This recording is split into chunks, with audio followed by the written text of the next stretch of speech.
Welcome to Friday Friends, RI Elder Info's weekly look at the organizations and individuals providing resources for Rhode Island seniors, caregivers, and professionals.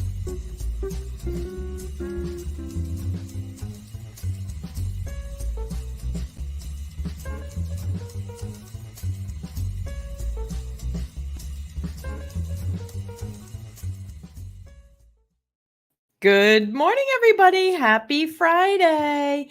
It is 9 o'clock on Friday, and you are watching me, Deb Burton, host of Friday Friends and executive director of the nonprofit RI Elder Info. And if you've watched us before, you know every Friday at 9 o'clock, I'm bringing you guests that have information that you or someone you know needs to know about. So make sure you hit the like button, the share button, all the bells and whistles, social media cues that say, hey, check this out. This is some really interesting information that you ought to know about. So I know today is going to be a fabulous conversation that might make you feel kind of like, oh, I didn't want to think about this, but hey, wait a minute, let me watch this because, this conversation makes this whole thing a lot less scary and intimidating. And don't we need that for my tristodecaphobic friends out there here on Friday the 13th? Anyway, you know that we are a 501c3 nonprofit, and we could not do this without the support of our sponsors. So a big thank you to Point 32 Health Foundation and Oak Street Health, United Healthcare, 321 Media. We really could not do this every day, the work we do, without their annual support. And we have a special thank you from McCarthy Law, who we are very grateful to have as sponsors for our Friday Friends, so that we can bring you Veronica Houston right after these messages. Here at McCarthy Law, we practice in the areas of estate planning, long-term care planning, elder care law, and residential real estate. Our focus is really on providing peace of mind to our clients. If you're interested in scheduling a consultation with our office, you can feel free to reach out to us at 401-541-5540. You can also reach out via website at www.mccarthylawri.com. You also should check out our social media, both on Facebook, Instagram, and LinkedIn for some helpful tips and tricks. Good morning, Veronica. Welcome to Friday Friends. Good morning. Thank you for having me on. Yeah, I really appreciate it. So share with everybody, what is your job title? What do you do? So my job title is licensed funeral director and embalmer. I've been licensed since September of 2008. So 16, actually coming on 16 years, believe it or not. So it doesn't seem that long, but it's definitely been quite a journey. So I really have a passion for helping people, especially holding that space when they're going through the most difficult and probably scariest times of their lives. So a lot of times people come in, they're like, I have no clue what to do. What do I do? And that's part of my job, is to help them figure out what the next steps are, what their loved ones' wishes are, if their loved ones already had something set up ahead of time. So you kind of wear a lot of hats, and people don't really realize that sometimes, with all the stuff we have to kind of do behind the scenes that people don't see, like at a wake or a funeral or at a graveside service. So there's a lot to it, but I really have, you have to have that calling and that passion for it. Absolutely. And you're meeting people on sometimes the worst day of their life. Oh, absolutely. And it's interesting to me that it's something that is done with so much heart to work in the funeral business, but it's also a business. And I think a lot of times, until you're making those plans, people don't realize all of the different options that are available, all the different things you should think about ahead of time. So if somebody wanted to, or perhaps needs to, plan a funeral, what are the different types of funerals that are available out to individuals? So we serve all faith-based services. But I'd say still the majority in Rhode Island is Catholic traditional base, where they have some type of a wake. Sometimes it's in the morning. A lot of people will have maybe like an hour in the morning, then they'll go to church, and then they'll have a burial. Sometimes what's becoming more common in the past few years, the cremation rate is going up, but people are still having services. So a couple examples are they might have like a full body viewing the night before, go to church, and then come back, and then the person is cremated, and then sometimes they're buried in a cemetery, or they might go home, you know, with their loved ones, or they might, you know, be scattered somewhere. So there's a lot of options that people sometimes don't realize. And I think sometimes it's because it's like a different mentality where it was like, okay, you only did this or you did this. And you can basically just kind of do what you want in a sense. A lot of times too, what people will do is they will come in ahead of time when they're, you know, when they're not sick or when they're not on hospice, and put the funds aside and make sure that their wishes are carried out, especially when it comes to cremation, because the cremation laws in the state of Rhode Island are pretty strict. But we provide all service-based. I'd say I really like to see the Buddhist and Hindu funerals. Those are they're very sacred, and they're very different. So I really, that faith is very different to see from like the kind of like what we deal with, you know, week in and week out. Right. So I have to say I hadn't thought about in terms of the variety of different faiths and how after an individual has passed, what those faiths dictate are the appropriate practices to help process after the person dies. You know, what happens to the body. I do know that some faiths require that the individual be buried before sundown and things like that. But so is that a special, I guess, do funeral directors get special classes in how to respect the different faiths? Or is that something that you work out with the family? Kind of a little bit of both. So when you go and get the schooling is basically to help pass the national boards exam. That's nationwide. Every state has their different types of licenses. So they do teach you about the different faiths in school, but it's different by reading about it and then actually experiencing it with the families. So a lot of times you have like a mentor or another director that, you know, kind of guides you and says, okay, this is what you got to do and not do. And so sometimes you're going to make mistakes along the way where you might kind of get something confused, but like Jewish and Muslim faiths they're very similar. They're not the same. They're very similar in where they have to be buried within a certain amount of time. So everything's done a lot quicker than say your traditional Catholic or traditional service where somebody has a wake and, you know, a service the next day. So those, you know, you have to do a lot faster. And but sometimes even with just the regulations that are in place, you know, sometimes our hands are a little bit tied when we have to get doctors to sign death certificates and get permits. So we have to really be on the ball on everybody else. So we kind of have to just be like, okay, we need this, and this done, and we need it done by this certain time. So you got to make sure you're firm in your boundaries where you're like, we need to get this done. So that way we can serve this family the way that they, you know, deserve and the respect that they need to have. Right. And to respect that faith. And so I know that for some religions, some cultures say the windows need to be open or the mirrors need to be covered. Are those things that most funeral homes would be able to accommodate? I think it depends on the building itself and, you know, the weather. But yeah, I would say for the most part, you know, but a lot of times I've seen where there's certain faiths where they have the decedent in the hearse and they will stop in front of the house and they'll open the back door of the hearse because they believe the spirit then goes and ascends to, you know, whether if it's heaven or whatever, you know, part of the universe, the realm that they need to go into. So definitely things like that are very much accommodating. When it comes to like in the building, it might be hard as far as like, you know, depending on where the windows are in the building. A lot of times in funeral homes, sometimes there's not windows in the room itself where they have like the wake So, then that's not a possibility, but, usually there can be some kind of common ground made. So that way there's still that form of respect to the family and the faith that they follow. Wow. See, I'm like, what? We're not even, 5 minutes in, and I'm learning so much. So you had mentioned that Rhode Island is really strict regarding cremation. So if we'll say me, I would like to be cremated, but I don't make those plans ahead of time.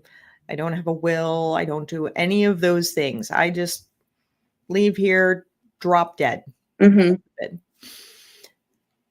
What happens if everybody wants me cremated and I don't have any specific directives? Can that still be done?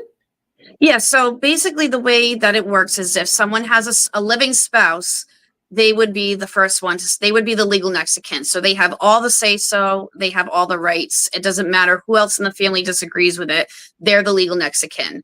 So they would have to be the one to sign off on the cremation authorization. And then we get the other permits that we need to get through the state and have everything all together. If there is no spouse, then it goes to if there's any adult children, whether it's 1, 2, 5, or 7.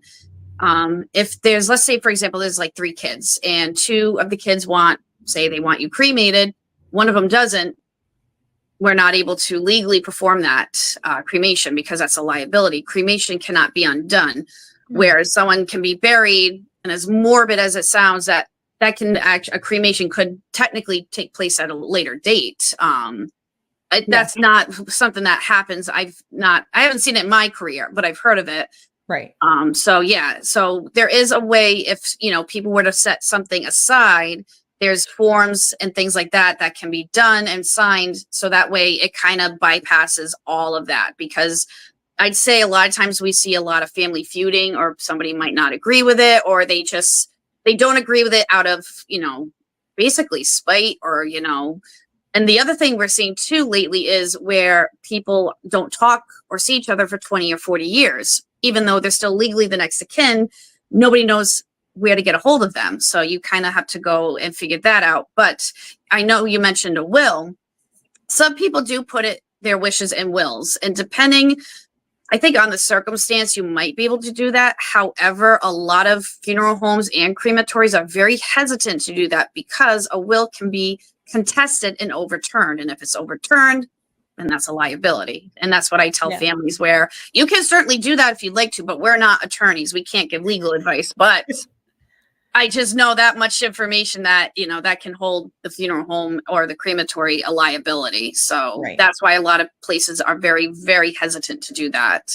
Yeah, no, that makes sense, because who's to say that that's the last will that you made? And it's the present spouse. So, these days of blended families, it's the spouse and not necessarily your children who are making the decisions about you. So I would imagine that puts, say, even more importance on pre-planning things so that absolutely everything goes the way you want it to.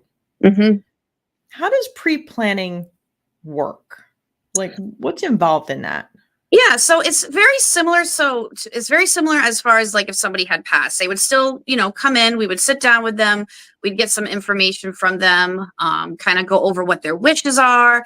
If they want a price point, we can give that to them. They might prepay it. So if someone prepays their funeral, then it's put into a trust. The funeral home can't legally hold on to that money as far as like in that sense of in the funeral home. We're just the escrow agent. So it's still that person's money. So if they want to move it to another funeral home, they can do that. So it's still their money.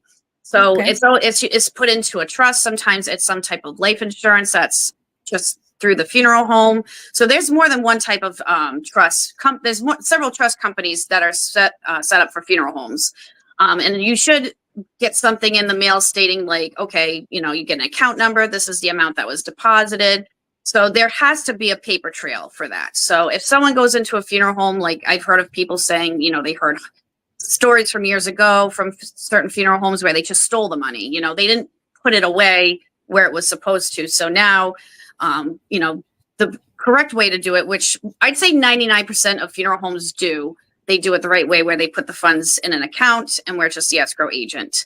Now, if somebody say they want to be cremated, there's a couple of forms. So there's the, I want to make sure I have, because there's two forms. So there's the final disposition authorization form. So that's basically a form that you sign. It's notarized stating, I am going to be cremated. My funds are in this account, and then it's notarized. So that's a legal document. So when people come in and they say, hey, I think mom has a prearrangement, you know, can we check into this? So then we look it up and say, yes, everything's all set. All you got to do is just maybe, if there's services, you know, then they just have to come in and set like the time for that. If, you know, the other thing too is a funeral planning agent. So for example, again, let's go back to the situation of there's family feuding, or there's someone in the family that you don't want to have in charge of your arrangements. Yep. This is a form that it doesn't matter if you have anything set aside or not. This is just appointing a person, whether if it's a family member, you can appoint a second person if that person is not able to carry out those duties. Like if, let's say they are sick or they pass away themselves. So it's basically a person that's legally in charge of your funeral arrangements. However, that being said, that does hold them accountable for the financial part. So they would have to be responsible for paying that if nothing is set up ahead of time. But they sign this document knowing that. You can't just put someone's name on it and be like, okay, this is who I want. Yep. They have to sign it, acknowledge it, and then it's signed by a couple of witnesses. Then it's notarized, and then that's kept hopefully somewhere safe where somebody knows where it is. So a lot of times that saved a lot of aggravation where it comes to getting like several signatures, or we don't know where this one is, or so there's so much that goes into it that the state has not really kind of caught up on, which I don't even know how they would do that, to be quite honest. So right. So when it comes to the funeral planning agent, that document, so I have so many questions for you now. Oh my God. You like set my brain on fire. I'm sure. So for the funeral planning agent document, say Aunt Sally is in the nursing home and she's in a wheelchair. So it's not like she can come out to a nursing home to like fill out that paperwork. But Aunt Sally could fill out the funeral planning agent document and name, you know, her neighbor Betty to go make those arrangements, as long as Betty agrees, right? Correct. Now, can Aunt Sally still write the check out of her own account, or does the actual payment for the services have to come from the funeral planning agent's account? No, it can still come from her account. So, and you know, we've had situations where people are either homebound or, like you said, they're in a wheelchair and they can't really, it's very difficult for them to leave a facility or their home. You know, a lot of times we'll offer to go out there as long as they're comfortable with it. You know, make sure everyone's, you know, not sick or anything like that. So especially this time of the year where everything's going around. COVID is back. I know. Left, but yeah, so you know, it doesn't have to come out of the funeral planning agent's account. So it's usually a lot of times when and there's another form that, you know, that they have to sign because someone might be, you know, a situation where someone is not doing that great, or they want to put funds aside. Like, let's say if I was to do it for my mother, I'm her power of attorney. So I would go in, I would provide a copy of that paperwork, sign the documentation, and it says, the form that we have, it says like the primary beneficiary would be the person that you're putting the funds away for, and then the purchaser, and that's the person that's putting the funds away on behalf of the beneficiary. So got it. Okay, yeah. So, and then that way too, if you ever have to prove that you paid for the funeral, you have that documentation. Yeah. But the individual can also use their own funds and Absolutely. just send somebody else to actually go do the paperwork. Absolutely. And the other reason that people will put funds aside too is if they go on Medicaid. And a lot of times Medicaid will give them a very short amount of time to get all of this done. So people just come in an absolute panic. And it's like, I need to get rid of this money really quick so that way the state doesn't take it and I have something to, you know, so it's, and that's about the speed they're talking. Yes. Yeah. And one person showed me, and it was like, I think it was literally that thick of paperwork. And I'm just like, 42-page application. Oh, yes. So, you know, it's like, okay, let's figure this out, and we'll as long as we get it in, we have it mailed out by that date, it's fine. So, you know, like I said, is a lot of times I've noticed people do leave the building more relieved than when they came in, as far as when they're in a panic or something like that. But our job is to take a lot of the burden off of the shoulders, because there's, like I said, there's a lot that goes into planning funerals. And we have to basically plan. I've always compared, and I know it's not in the same thing as a wedding, but we basically have to plan the same amount of things in a very short amount of time, maybe a few days, maybe a week, if at best. It depends how elaborate it might be. Sometimes people do very specific things. They bring in certain things for the wake, like pictures, or if they do video memorials, like we do that. So it depends how much goes into it. And some people are just like, I just want something very simple and that's it. And it's like, okay, whatever, you know, whatever you want. So we really just work to accommodate with what each family wants. Yeah, that's like super, super important. So when you put that money aside, so I just want to make sure that I heard you correctly. Mhm. I don't know, say Uncle Bob moved to Florida, prepaid, pre-planned his funeral, and then decided, no, I'm coming back home to Rhode Island. Mhm. There is a way to have those prepaid, pre-plans transferred to a Rhode Island nursing home. Not nursing home, Rhode Island funeral home. Yes. Yep. Yeah, there is. So, Okay. so we would have to, you know, there's, again, you know, forms that would need to be signed saying I release it from this funeral home to this funeral home. So yeah. And then a lot of times too, say if somebody moves from Rhode Island to another state or Florida, what they might also do is they might have two separate, like, prepaid, funds set up, because they might have to be, let's say if they're going to be buried, it's a full burial. When I say full burial, like it's a full body, it's not a cremation. They would have to be, you know, prepared in another state and then either flown or driven back home, essentially. So they might maybe have those funds set aside at another funeral home, and then we take care of everything on our end, so to speak. So a lot of times, you know, we really advise people, if they do move, let us know, so that way we can accommodate you, and then even try and help, you know, if they don't have a funeral home out there, we'll try our best to find who's reputable, because there's a lot of places I'm not familiar with in certain states. You know, I'd say people trust your area of expertise, because if I happen to be out, I don't know, visiting the Grand Canyon and fall in, or I was down in the Everglades trying to pet an alligator and we need to get my body back here, then there is a funeral home in the Grand Canyon. Well, not the Grand Canyon itself, but you know, out in that area, Florida. yeah, absolutely. Exactly. Who's going to do something to prepare my body to travel, to be able to come home and have what I want done. Now, when we talk about the funeral plans, does that include the actual cemetery as well, or is the funeral in one bucket of planning, and the cemetery, assuming you want to be buried, is that like done separately? I hear sometimes, you know, there's a family burial plot kind of thing. Yeah. So if it's together. Well, what we do is we'll take care of, like, calling the cemetery, making the arrangements for the opening of the grave and everything like that. If, say, for example, someone does not have a plot picked out yet, what we tell people is go to this, make an appointment, talk to the cemetery, because we aren't affiliated with that directly as far as like the sales and where it's in the cemetery.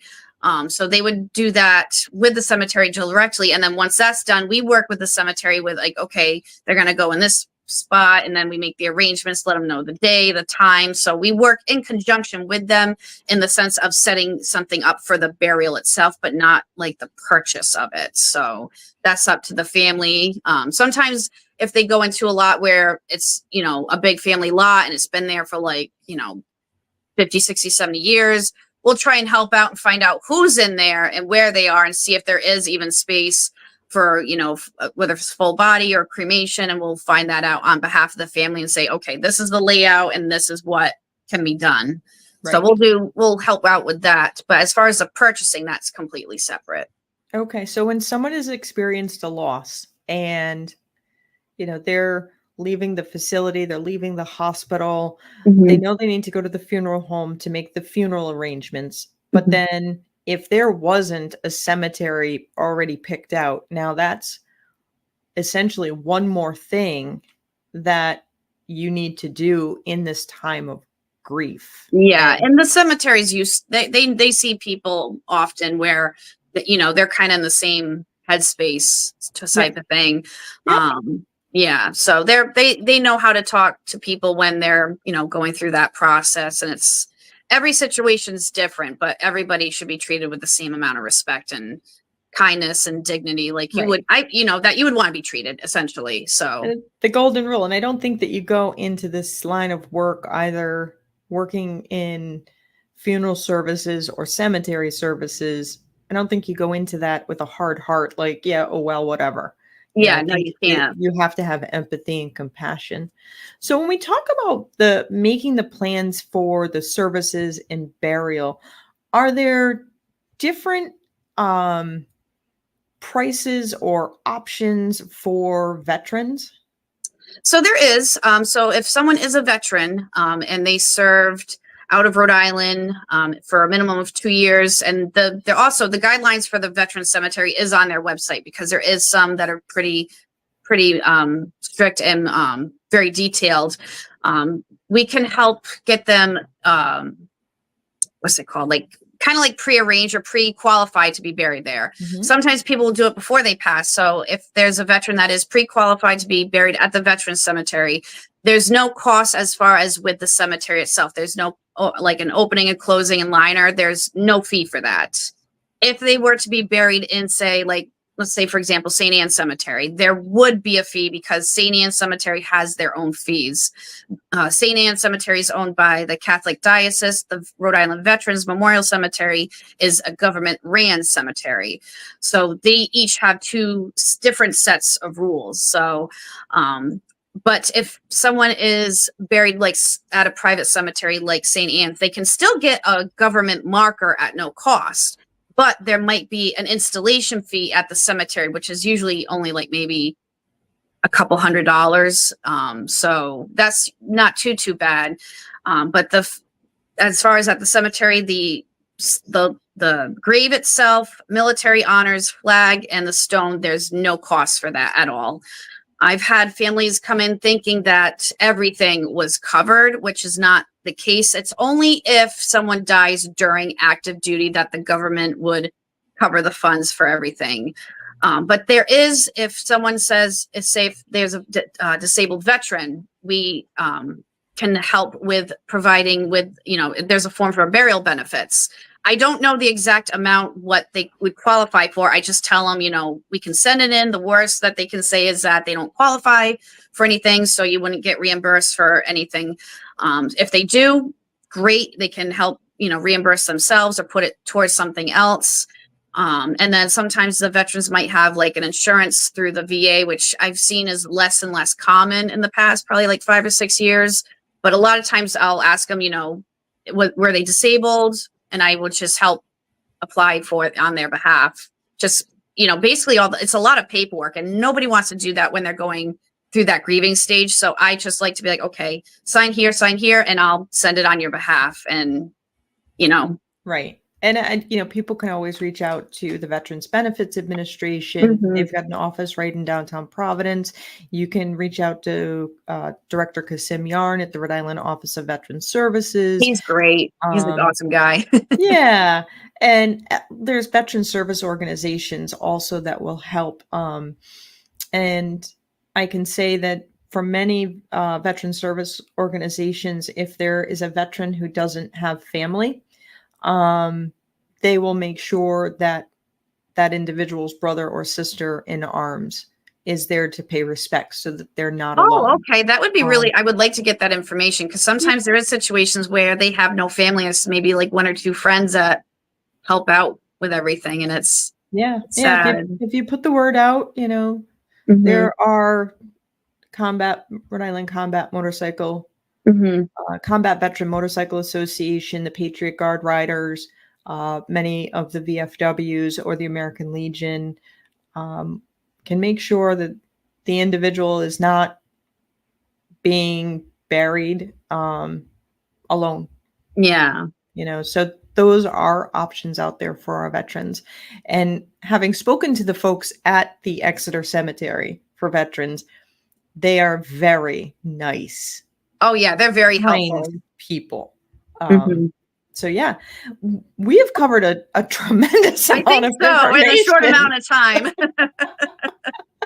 I've kept you twice as long as I said. That's fine. I don't mind at all. I feel like it's so important that a lot of people just don't know this information, and either they know about it by either because they have to come in and someone's not doing good and they were told to come in, or, when someone passes and they're like, and then a lot of times when they leave, they're like, can we make our arrangements because I don't want my kids or I don't want my family going through what I went through. And I tell them, absolutely, just give us a call and we'll set up an appointment. And there's never any pressure. I always tell people, go home, look everything over and, sleep on it, because these are still, you're putting a lot of funds away. Like it's not, even just for a very simple cremation, and that's the other thing, people, they'll come in and they'll get sticker shock. And when we explain to them why it is what it is, there's an overhead, there's staff, there's insurance, there's probably some other things that I don't even know about when it comes to just having a business, there's a lot that goes into it. But, we always try and treat everyone like we would want to be treated. And absolutely. I feel like when you kind of take that pressure off and it's like, okay, let me go look this over, talk it over with my family members, and then they come in and then everything's pretty much all set in place. And it's just like, and we always, there's a kind of like a joke where like, we want to see you, but not here. So hopefully see you in town or something like that, Exactly. So, until the time comes, because it is a business that must be transacted at the worst time when you probably have the least amount of clarity in your mind. Oh, yeah. You are the loved ones who are left behind. And death is one of those things not a single one of us is going to escape. Absolutely not. And you're at your most vulnerable too. So you got to keep that in mind, and sometimes and I always tell people at the end of arrangements, and I said, I know there's a lot thrown at you right now. So if you have to clarify something or ask me a question, it's not a stupid question, because this is a lot. And sometimes, in the they're like, did we talk about that? I don't quite remember. So you're kind of in this fog. So it's like, we as directors, we day in and day out, there might be some things that, just come naturally to us where a family member would be like, I wouldn't have thought of that. So, that's our job, to guide them and just be there and just hold that space for them through that difficult time. And then if you see that people are really struggling, even though it might not be technically within the scope of work, do you have resources for like grief support groups or downsizing, or places that they can donate medical equipment? Is that something that you might be able to share with families too? Yeah, sometimes with certain things we can. However, I don't know as far as like the legalities with referring like to, like say a medical professional. I mean, sometimes I feel like people just sit there and they just need someone to listen to them with no bias and just be present, because you don't know someone's backstory or what they've gone through, and they just need someone to talk to. But I know a lot of times with hospice, and I took advantage of this when my father died last December, where hospice provides 13 months of grief counseling, which I found to be tremendously helpful. And I even will mention that to families now, like, did they mention that to you? Double check into it, make sure they still offer that. But I don't think we can really refer as far as like to say a specific person. Right. But I think a lot of times people just need someone to just kind of vent to, and just, sometimes like I said, family feuding, and they just need to talk and their backstory. And that's basically what it comes to. So we kind of feel like sometimes we are kind of like counselors, where we have to just listen to people, and, it's kind of like a compliment, because they feel comfortable discussing those things with you. And sometimes they'll even say like, I can't believe I just told you all that. And I'm like, listen, everything, a lot of stuff I'm bringing to the grave, and 99% of it I don't remember. So I'm not going to repeat it. It's, and I think that's like, okay, but that's, we just want to make sure people feel as comfortable as possible under those circumstances and under other situations that might be very, traumatic, and just making sure they, they leave maybe feeling a little bit better, even if it's like 1%, Exactly. Now, if people watching have questions and they wanted to talk to you, what is the best way for them to reach out to you? Is it phone? What works? They can do phone or email. They can contact me personally. I work for the Avery Storty Funeral Home in South Kingstown. So if they want to call the funeral home, they could do that. If they just have some basic questions in regards to funeral related stuff, they can call me on my cell phone, which I think I provided earlier, but it is 401-932-3491. My personal email is vlhouston45@gmail.com. So they can definitely get a hold of me one of those ways. Or if they, like I said, if they're in the town of South Kingstown, they can call the Avery Storty Funeral Home and sit down with either myself or one of the other directors there. So everyone's great over there. That is awesome. So people can get their questions answered. They can see what questions they hadn't even thought about asking. Yeah. So I appreciate you coming on today. I've learned a lot. Thank you. I'm glad. Great. And yeah, to anyone who's watching and that might be nervous, like just come in, we can have a discussion. There's no pressure, it's probably not as scary as it might seem. I feel like a lot of the mainstream movies and things like that have made it a little bit more dramatic, so to speak. But, death it's not something we like to talk about, but it is a conversation that has to be had at one point or another. And it's almost always better to have it ahead of time when you're thinking clearly, when there's not a rush to get everything done, and you can have something more solidified where it's like, okay, I have this aside and I don't have to worry about anything, and my kids don't have to worry about anything. My family doesn't have to worry about anything. So Perfect. Well, thank you so much for coming on today. Thank you so much. I really appreciate coming on. Yeah. Everybody, this is a topic that I think sometimes we think, I don't want to talk about it. I'm really hoping that you've learned something today. I have 100% learned something today from Veronica, because not a one of us is going to get out of here alive. We want to make sure that what we want is honored and respected. It is a financial transaction. So it is something that you want to think about, how will this be paid for? There are some options if you or a loved one are applying for Medicaid. And if you have questions about how pre-planning your funeral before applying for Medicaid, if you have questions about that, I encourage you to reach out to Samantha McCarthy over at McCarthy Law. She's one of our Friday Friends sponsors, and she can tell you exactly how that works from a legal standpoint for you. But it's something that it's a gift that you can give to your loved ones, and it is one of those gifts that's also super important in the time of blended families. So I hope you all have a wonderful day. I look forward to seeing you all again next week. In the meantime, be well and be kind. If you liked this video, please follow us on social media and subscribe on YouTube. For more information, visit rielderinfo.com or call 401-585-0509. If you have any questions, email deb@rielderinfo.com.